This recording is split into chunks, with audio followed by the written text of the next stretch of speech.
جب اسے اٹھایا جائے گا پوچھا جائے گا اے میرے بندے ما یبکی کا کیوں روتا ہے، تو وہ اپنی زبان حال سے کہے گا یا اللہ جتنا تو اچھا، جتنا تو خوبصورت، یا اللہ جتنی بلند تیری ذات ہے، میں 500 سال میں بھی تیری اطاعت، تیرا حق ادا نہیں کر سکا۔ کاش کہ یہ جلوہ نبی پاک علیہ السلام فرماتے ہیں رب اپنا دنیا والوں کو دکھا دے زندہ، تو سارے لوگ دنیا والے اپنے جسموں کے ٹکڑے کر کے پھینک دیں۔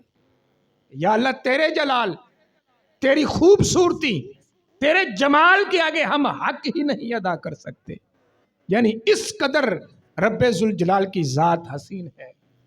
تو نبی پاک علیہ السلام آگے ارشاد فرماتے ہیں، سیدنا حسن رضی اللہ تعالی عنہ اس حدیث پاک کے راوی ہیں کہ حضور علیہ السلام نے فرمایا ما من جرعۃ، دنیا پر 2 گھونٹ ایسے ہیں، گھونٹ جڑا گھٹ ہوندا نا جنوں ہی گھوٹا نے پنجابی چ، فرمایا دنیا پر 2 گھونٹ ایسے ہیں احب الی اللہ من جرعۃ غیظ، ایک وہ گھونٹ کہ جب بندے کو بڑا غصہ آیا ہوا ہو تو وہ غصے کی حالت میں اسے پتہ ہے کہ میں غصے میں جو مسلط کروں گا، یعنی اپنے غصے کو وہ نافذ کرنے پر بھی قادر ہو۔ بات سمجھ آ گئی؟ یعنی غصہ ہے اور اس غصے کی حالت میں کیا ہے کہ میں ایسا کر دوں اور وہ قادر بھی ہو کرنے پر۔ تو سرکار دو عالم ارشاد فرماتے ہیں لیکن کیا ہو کزمعھا رجل او جزع، اس نے غصے کو نافذ نہیں کیا، اللہ کے خوف کی وجہ سے وہ غصے کا گھونٹ پی گیا۔ بات سمجھ آ رہی ہے نا؟ یعنی وہ پوری قدرت رکھتا تھا، اگر میں یہ کام کرنا چاہوں اسی وقت وہ ہو سکتا تھا، لیکن رب درمیان میں، رب کی ذات آ گئی، اس کا خوف کھاتے ہوئے وہ گھونٹ جو تھا وہ پی گیا۔ تو سرکار دو عالم فرماتے ہیں دوسرا گھونٹ صبر علی مصیبہ، ایک تو ہے نا کہ یہ تو خود اس پر قادر تھا، دوسرا گھونٹ وہ ہے کہ رب کی طرف سے مصیبت آ گئی، جانی یا مالی یا کوئی نقصان ہو گیا، اس پر اس نے صبر کر لیا۔ یعنی صبر کا گھونٹ، اور جنہوں نے صبر دا پیالہ، فرمایا وہ پی گیا۔ وما من قطرۃ احب الی اللہ من قطرۃ دمع، حضور فرماتے ہیں ایک وہ آنکھ کہ جس آنکھ سے ایک قطرہ نکلا، لیکن وہ نکلا کس بنیاد پر ہے؟ اللہ کے خوف کی وجہ سے۔ 2 قسم کا گھونٹ اور ایک وہ قطرہ کہ جو حضرت انسان کی آنکھ سے نکلا جب وہ رب کی عبادت کر رہا تھا۔ تو سرکار دو عالم صلی اللہ علیہ وآلہ وسلم ارشاد فرماتے ہیں اس قطرے کا اور اس گھونٹ کا رب ذوالجلال اجر کیا دے گا؟ فرمایا جہنم کی بدبو بڑی دور تک پھیلی ہوگی، لیکن میرا رب اس کو جہنم کی ہوا بھی نہیں لگنے دے گا۔ تو یہ چیزیں ایسی نہیں کہ حضرت انسان کہے کہ میں ان کو پیسوں سے خریدوں، یعنی کس قدر حضور علیہ السلام نے اس امت پر کرم فرمایا۔ تجھے غصہ بھی آئے، فرمایا اگر غصے کو تو رب کی شریعت کے تابع کر دے گا تو یہ غصہ بھی تجھے جہنم سے نکال کر جنت تک لے جائے گا، کیونکہ صاحب ایمان ہے، پیچھے ایمان کی قوت و پاور ہے، تو تیرا ایمان تجھے زمین سے اٹھائے گا، عرش بری تک لے جائے گا۔ اگر تو یہ نافذ کرنے پر قادر تھا لیکن تو نے اس کو نافذ نہیں کیا۔ پھر حضور فرماتے ہیں وہ تیری آنکھ کہ جس آنکھ اللہ کی یاد میں آنسو نکلا، تو آگے صحابہ کرام نے پوچھا یا رسول اللہ آنکھ سے آنسو کتنے ہونے چاہیے؟ قربان جائیں سرکار دو عالم پر۔ حضور فرماتے ہیں تم سب نے مکھی تو دیکھی ہوئی ہے؟ ہاں یا رسول اللہ مکھی دیکھی ہے۔ فرمایا مکھی کے سر جتنا بھی تیری آنکھ سے آنسو نکل آیا تو پھر بھی آنسو تیرا بیڑا پار کر دے گا. یعنی یہ نہیں کہ جڑی بہے تو پھر ہے. وہ تو اور لوگ ہیں کہ نبی پاک علیہ الصلوۃ والسلام آپ کا سینہ اقدس بھی تر ہو جایا کرتا تھا. آگے ہم حضرت ابوبکر صدیق، عمر فاروق، حضرت سیدنا داؤد علیہ الصلوۃ والسلام کہ جن کی آنکھوں میں یہ نشان بن چکے تھے اللہ کے لیے رو رو کر. آگے نبی پاک علیہ الصلوۃ والسلام ارشاد فرماتے ہیں کہ رب ذوالجلال کے سامنے جب ساری دنیا پیش ہوگی. اس حدیث پاک کو امام ابو نعیم نے حلیۃ الاولیاء کے اندر ذکر فرمایا ہے. امام منذری نے ترغیب و ترہیب کے اندر ذکر فرمایا. حضور نے قیامت کا معاملہ بیان فرمایا. اور جب قیامت کا دن ہوگا کل عین باقیۃ یوم القیامہ. لفظ کل، کفار تو ویسے ہی رو رہے ہوں گے، لیکن سرکار دو عالم نے ہر آنکھ کو مشاہدہ کر کے بتایا کہ چاہے وہ کافر اور مشرک یا مومن یا مسلمان، جس کی بھی آنکھ ہے، حضور فرماتے ہیں کل عین باقیۃ یوم القیامہ. فرمایا قیامت کے دن ہر آنکھ سے آنسو جاری ہوں گے. ہم نے وہ احادیث پاک پڑھی ہوئی ہے نا کہ لوگ اتنے آنسو بہائیں گے. حضور علیہ السلام فرماتے ہیں اگر ان لوگوں کے آنسوؤں میں کشتیاں چھوڑی جائیں تو کشتیاں چلنا شروع کر دیں. تو کچھ لوگ رب ذوالجلال کے سامنے اپنے پسینے میں یوں ڈوبے ہوئے ہوں گے جیسے یہ کانوں کی لو ہے، کچھ گھٹنوں تک، کچھ اپنی پشت تک، کچھ اپنے کندھوں تک، کچھ کانوں کی لو تک. یہ قربان جائیں سرکار دو عالم کے علم نبوت پر جنہوں نے سارے پیمانے مقرر کر کے بتائے. اندازے نہیں، سرکار دو عالم نے ظن اور گمان کی بات نہیں کی. حالانکہ اللہ اور رسول کے متعلق ہم نے یہ کتابوں میں پڑھا ہوا ہے. جیسے ہم کہتے ہیں میرا خیال یہ ہے، تو یہ تو غلط ہو سکتا ہے، لیکن جب رب کہے، رب کا رسول کہے کہ میرے خیال میں یہ ہے، یا رب کہے ایسا نہیں تو ایسا ہوگا، وہ ظن کے بارے میں نہیں آتا، وہ یقین کے بارے میں آتا ہے. دو ہستیوں کے بارے میں اگر رب کہے یعنی کاف تشبیہ کے ساتھ کہ مثلا ایسا ہو، تو کل اس پر امت کا اجماع ہے کہ رب کبھی اس کا ظن اس پر نہیں کیا جائے گا کہ جیسے پتہ نہیں ہو سکتا یا نہیں ہو سکتا. ایسے ہی اللہ کے نبیوں کے بارے میں ہے، اگر وہ کسی کے بارے میں کہیں کہ ایسا شاید ہو جائے تو وہ آپ کا یقین کے بارے میں آئے گا، پھر وہ عام نہیں. اسی طرح نبی اکرم صلی اللہ علیہ وآلہ وسلم کا ارشاد گرامی ہے، آپ فرمائے کل عین باقیۃ یوم القیامہ. فرمایا ہر آنکھ قیامت کے دن آنسو بہائے گی. تو کیا یا رسول اللہ کوئی ایسی آنکھ بھی ہے کہ جو اس دن آنسو بہانے سے محفوظ رہے؟ حضور علیہ السلام نے فرمایا ہاں، کیوں نہیں. تو نبی پاک علیہ السلام الا عین، یہ آ گیا حروف مستثنی مستثنی من. جیسے رب نے فرمایا نا والعصر ان الانسان لفی خسر،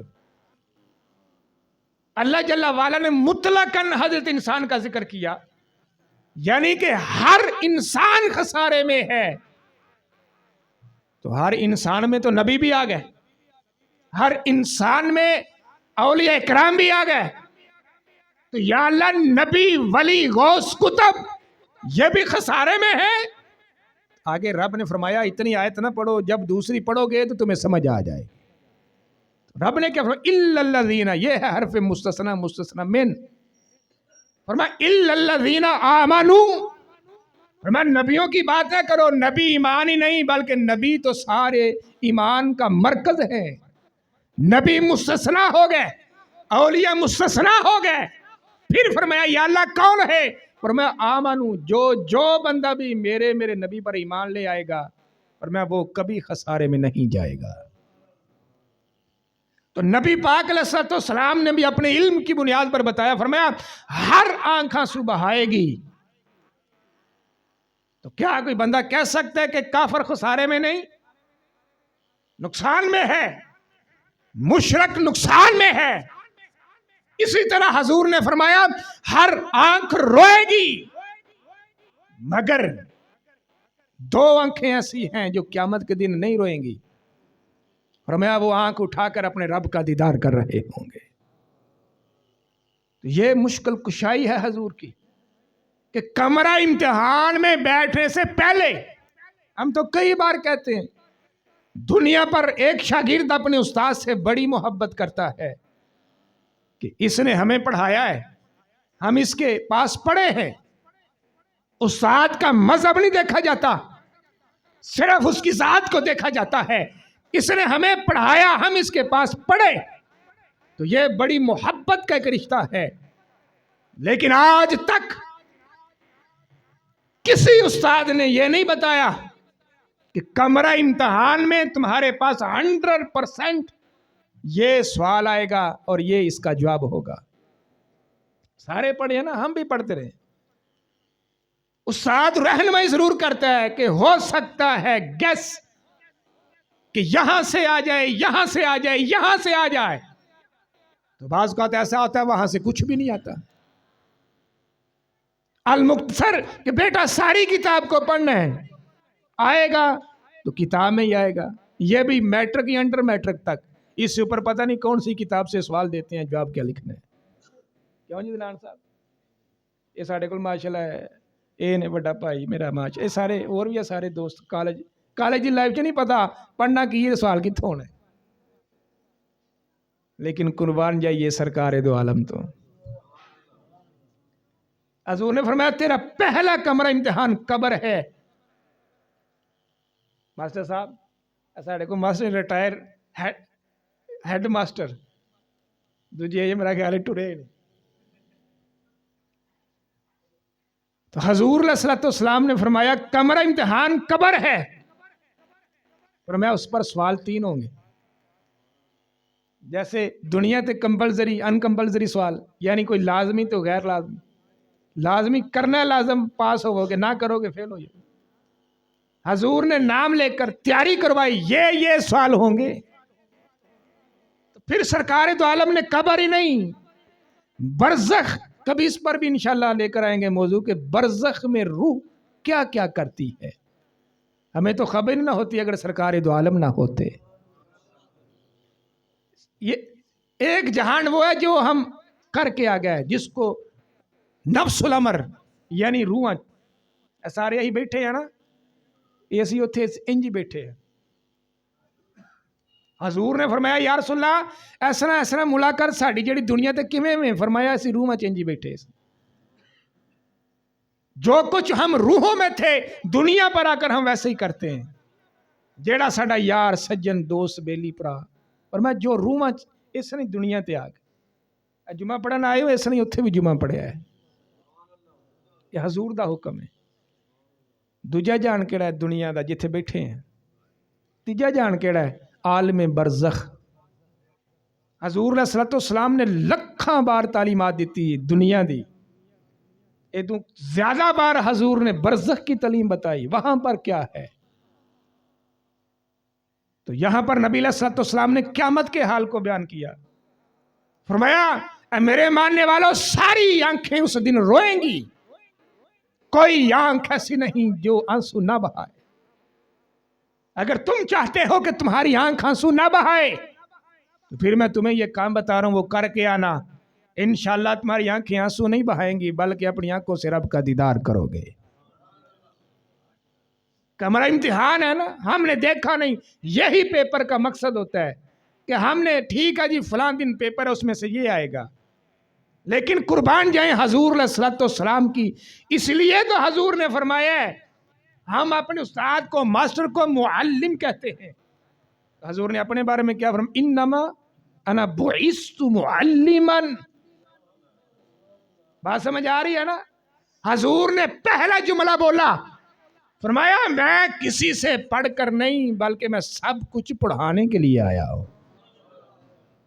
میں معلم ہوں. تو معلم کا معنی ہی رہنمائی ہوتا ہے. تو ہر جہان کی رہنمائی چاہے وہ نفس الامر ہو, سرکار سے پوچھا گیا میں حبیب ہم ایک دوسرے سے پیار کرتے ہیں اس کی وجہ کیا ہے؟ سرکار نے فرمایا تو روحوں میں جب تھے پھر بھی ہم پیار کرتے تھے۔ یا رسول اللہ لوگ دشمن ہیں ایک دوسرے کے، فرمایا ان کی روحیں آپس میں اجنبی تھیں، ان کی ملاقات نہیں ہوئی تو دنیا پر آ کر ان کی دشمنی پڑ گئی۔ حضور نے ساری تقسیم کی دنیا کے لحاظ سے، پھر قبر کا معاملہ، پھر حشر کا معاملہ۔ تو یہ کوئی عام نہیں، ہم کہتے ہیں ماسٹر، ایک لفظ ہے نا ماسٹر، غور کریے نا، خالی کیا چاہتے ہیں ماسٹر، لیکن ماسٹر حقیقت سے کہتے ہیں کہ جو تیرے ہر قدم قدم پہ رہنمائی کرے۔ حضور نے خود کہا، فرمایا میں معلم ہوں، تو مجھے معلم بنا کر بھیجنے والی ذات رب ذوالجلال کی ہے۔ حضور نے فرمایا اپنی آنکھ کو بچاؤ، جس دن کافر مشرک سب آنکھیں بہ رہی ہوں گی۔ تو یا رسول اللہ کیسے؟ تو سرکار دو عالم صلی اللہ علیہ وآلہ وسلم نے فرمایا عین غدت عن محارم اللہ، فرمایا پہلی علامت تیری آنکھ کی یہ ہے اللہ نے جتنی چیزوں کو حرام کیا ہوا ہے ان چیزوں کی طرف تو نے آنکھ اٹھا کر نہیں دیکھنا۔ گن لو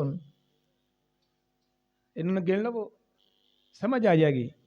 فرمایا رب نے جس چیز کو بھی حرام کر دیا اللہ کی طرف سے جو محارم ہیں، فرمایا تیری آنکھ اٹھ کر اس کی طرف نہ دیکھے۔ میں یہ کام تو کر کے آ، گارنٹی تجھے میں دیتا ہوں ساری دنیا روئے گی لیکن تیری آنکھ اس دن رب کا دیدار کر رہی ہوگی۔ دوسرا، پہلا اس لیے سرکار نے فرمایا، یہ بھی کبھی ہم حدیث کی درایت پڑھتے ہیں نا تو یہ معاملہ بڑا طویل ہو جاتا ہے۔ حضور علیہ السلام نے پہلے نمبر پر اس چیز کو بیان کیا کہ اللہ نے جو چیز حرام کی، یعنی اس پر پیسے نہیں، یہ تیری آنکھ کا اٹھنا ہے جھپکنا ہے بس، تو یہ اللہ نے تجھے صلاحیت دی ہے، اب مرضی تیری ہے، چاہے تو دیکھ چاہے اس کو بچا کے رکھ۔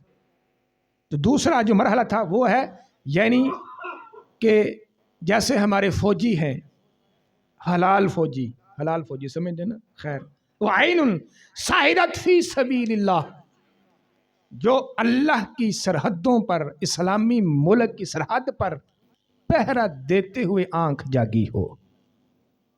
یہ تو ہر کسی کے بس میں نہیں، یعنی جہاد تو آج ساری فوجیں ہیں، عسکری قیادت ہے ہر کے پاس۔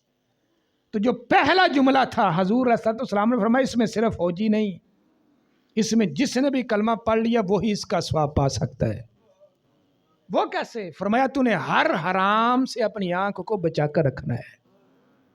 تو دوسری کا اگر سرکار دو عالم اسے بیان کر دیتے تو پھر تو کوئی کر سکتا تھا کوئی نہ کر سکتا، کوئی پہرا دیتا کوئی نہ پہرا دیتا۔ تو حضور نے فرمایا یہ، تو پھر سرکار دو عالم فرمانے لگے عین، پھر وہ آنکھ خرج منہا مثل رأس الذباب، ذباب کہتے ہیں مکھی کو، فرمایا جس کی آنکھ سے رب کے سامنے اس کی عبادت کرتے ہوئے اس کی خشیت سے، اس کے ڈر سے مکھی کے سر جتنا بھی آنسو بہ نکلا، فرمایا میرا رب قیامت کے دن اس آنکھ کو بھی رونے نہیں دے گا۔ تو کتنی وہ کرم والی آنکھیں ہیں کہ جو رب کی یاد میں روتی ہیں، وہ کس قدر حسین آنکھیں ہیں جو اللہ کی حرام کردہ چیزوں سے اعراض کیے ہوئے ہیں۔ تو رب ذوالجلال آگے نبی اکرم صلی اللہ علیہ وآلہ وسلم آخری حدیث پاک کو بیان کر کے اپنے موضوع کو سمیٹتے ہیں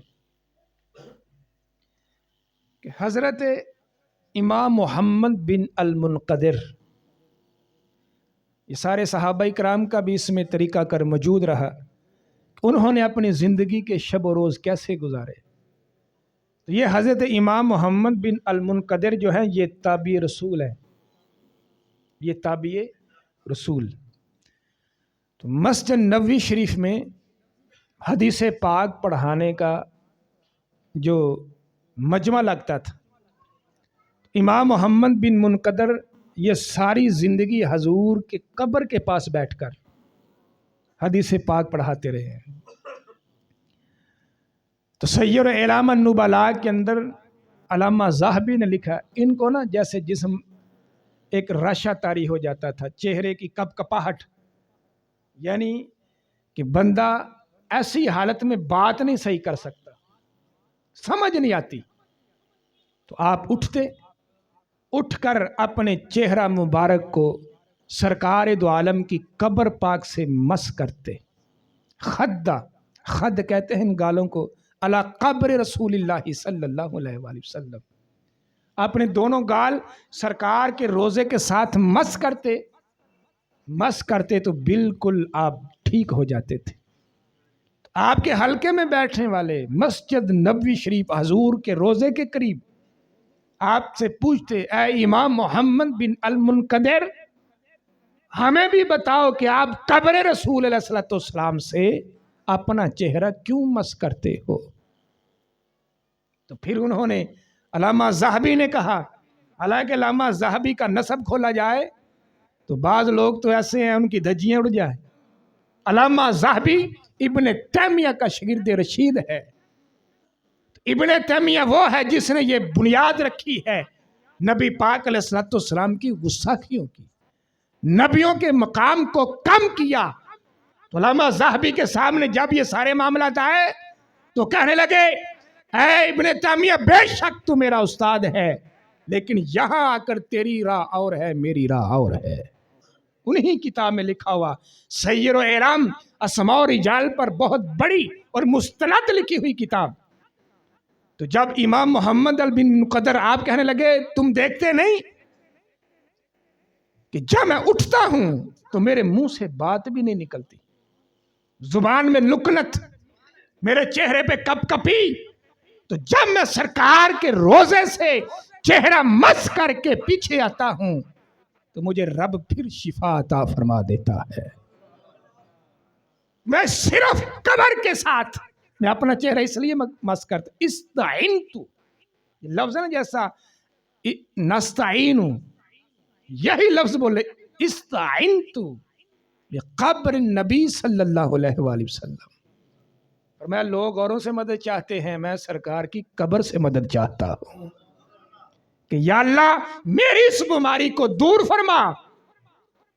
تو یہ امام محمد بن المنقدر اپنا بیان، یہ مسجد نبی، یہ بات یاد رکھے، تابع رسول ساری زندگی سرکار دو عالم کی قبر کے پاس گزاری۔ حالانکہ ان کے بعد میں امام بخاری نے ہزارہ احادیث ایسی ہیں جو امام محمد بن المنقدر سے لی، امام مسلم نے لی، اس قدر یہ سیکا۔ تو خود عمل بھی پھر جیسے استاد ہو، شاگرد بھی تو اسی کے عمل پر ہونے چاہیے۔ امام بخاری کو جب پتہ چلا نا امام محمد بن المنقدر ساری زندگی سرکار کے روزے پر بیٹھ کے پڑھاتے رہے، آپ نے بھی کہا، سنو امام بخاری کو پڑھنے والوں، صنفت تاریخ کبیر عند قبر النبی، اور میں نے ساری کتابیں سرکار کی قبر پر بیٹھ کے لکھی ہے۔ یہ وجہ تھی، یہ چین تھی، یہ اسماء و رجال تھے جو سرکار دو عالم صلی اللہ علیہ وآلہ وسلم کے پروانے تھے۔ ساری زندگی انہوں نے، امام مالک، آپ سے لوگ کہا کرتے تھے، امام مالک تجھے دنیا کا کوئی کام نہیں، ہم نے کبھی تجھے سرکار دو عالم کے روزے سے پیچھے نہیں دیکھا۔ آپ کہنے لگے تم لکھ کر دے گو، میں سرکار کے روزے سے پیچھے ہٹوں گا تو میری زندگی باقی رہے گی، مجھے کیا علم کہ میں سرکار کے روزے سے ہٹ کر کسی کام سے جاؤں تو رستے میں میری جان نکل جائے، اور میں تو مرنا ہی سرکار کے قدموں میں چاہتا ہوں۔ یہ سارے جب پڑھیں، یہ امت تھی جس پر اللہ کے فضل و کرم سے آج بھی اہل سنت کھڑے ہیں۔ یہ نہیں کہ سرکار دو عالم کا سینے میں بغض بیان کر کے تو سرکار کی حدیث تو بیان ہی نہیں کی جا سکتی۔ سرکار دو عالم اور رب کا خوف دلوں میں جلوہ گر ہو ہی نہیں سکتا۔ ہمیں حضور سے پوچھنا پڑے گا، یا رسول اللہ آنکھوں سے آنسو کیسے بہائیں، دل سخت ہیں تو نرم کیسے کیے جائیں؟ دنیا کی کوئی کتاب نہیں بتائے گی، لیکن سرکار دو عالم ضرور بتائیں گے۔ جب انہیں ہی ہم نے عام حیثیت کا معاذ اللہ ایک سمجھ کر سامنے رکھ لیا تو پھر رہنمائی کون کرے گا؟ آج ایک شاگرد اپنے استاد کی برابری نہیں کرتا، میں کہتا ہوں جو لاکھوں نبیوں کے استاد ہیں انہیں محمد مصطفیٰ کہا جاتا ہے، تو پھر ان کی برابری پر آج کا اتر آئے تو بڑی حیرانگی ہے۔ امام محمد بن المنقدر آپ کہتے اذا بکا، آپ روتے، رو کر، ایک آپ کا عمل پیچھے سارا تھا لیکن اس لیے میں نے بالخصوص پڑھا اور آپ کو یہ سنا رہا ہوں۔ مسح وجہہ ولحیتہ، آپ کی آنکھوں سے جو آنسو نکلتے ان کو پوچھتے نہیں تھے۔ ہر بندے کا اپنا عمل اللہ کر، لیکن یہ ہوندے بڑی مشکل نہیں، یہ جلے تجربے کرنا کر دینے، یہ آنسو ہوندے بڑی مشکل نہیں۔ بات سمجھ آ رہی کہ نہیں؟ ایک آنسو نے تانوں جہنم دی ساری آ کے ٹھنڈی کر دینی، پھر ایڈا سوکھا تے نہیں، کیوں جی ماسٹر صاحب؟ یہ ہوندے بڑی اوکھے نہیں، تے جدو آؤں نا دسنا ہے وے عمل کی کرنا کی انہاں دا۔ امام محمد بن منقدر انہاں دا عمل تواڈے سامنے پیش، مسح وجہہ لحیتہ، اپنے چہرے تے مال دین، سارا آنسو نکلے سارے اپنے چہرے تے ملنے، پھر داڑھی تے، داڑھی تارو یعنی بدموعی ویقول، پوچھنا امام محمد بن منقدر انہیں آپ صاف کیوں نہیں کرتے؟ جس طرح حضور علیہ السلام دے ہر عمل میں حکمت ہے۔ شاگرداں پوچھیا حضور چاہیے تھا نا صاف کرنے، تسی مال دے ہو بظاہر تے چہرہ، پتہ ہے آنسو دا نشان ہوندا ہے، چہرہ گندا کردا ہے، تو آپ ان کو صاف کیوں نہیں کرتے؟ آپ نے کیا جواب دیتا؟ بالغانی، مجھے یہ بات پہنچی ہے، میرے تک یہ سرکار کی حدیث پہنچی ہے۔ کون سی؟ ان النار لا تاکل موضعا مست دموع، میں آنکھ سے نکلا ہوا آنسو جس جگہ پر بھی پڑے گا میرا رب اس جگہ کو جہنم پر حرام کر دے گا، فرمایا اس لیے میں سارے چہرے پہ ملتا ہوں، داڑھی پہ ملتا ہوں۔ فرمایا چہرہ رب نے بنایا خوبصورت، تو داڑھی میں نے رکھی ہے سرکار کی سنت